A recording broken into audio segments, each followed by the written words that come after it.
Bonjour chers téléspectateurs, bienvenue dans le Flash Info du mercredi 4 décembre 2024.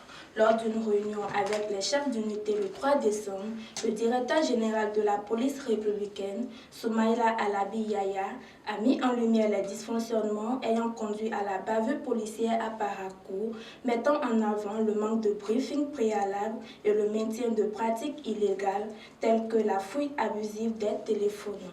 Le DGPR a souligné l'importance d'une supervision stricte des commissaires et a annoncé des mesures disciplinaires pouvant aller jusqu'à la radiation à l'encontre des policiers responsables. Il a insisté sur la nécessité de rétablir la discipline et la confiance du public envers la police républicaine.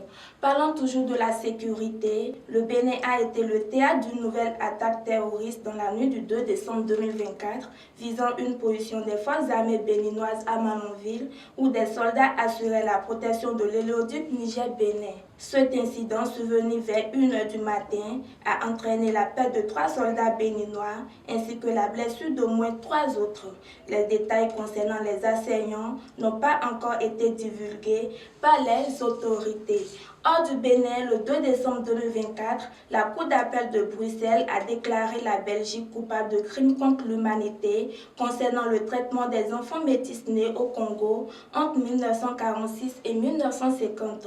Ces enfants, issus de pères belges et de mères congolaises, ont été séparés de leurs familles et placés dans des orphelinats où ils ont subi un isolement culturel et affectif dans le cadre d'une politique coloniale visant à éliminer leur identité congolaise. Ce verdict historique est une avancée significative par la reconnaissance des abus perpétrés pendant la colonisation belge et ouvre la voie à d'éventuelles réparations pour des victimes.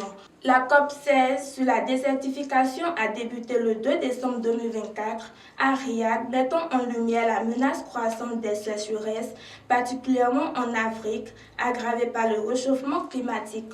Un atlas mondial des sécheresses a révélé que ces phénomènes deviennent la norme, touchant chaque année 500 millions de personnes et coûtant près de 300 milliards d'euros. Les États africains plaident en faveur d'un protocole contraignant pour gérer les sécheresses, tandis que les solutions fondées sur la nature, telles que la reforestation, sont considérées comme essentielles pour renforcer la résilience des communautés et des écosystèmes.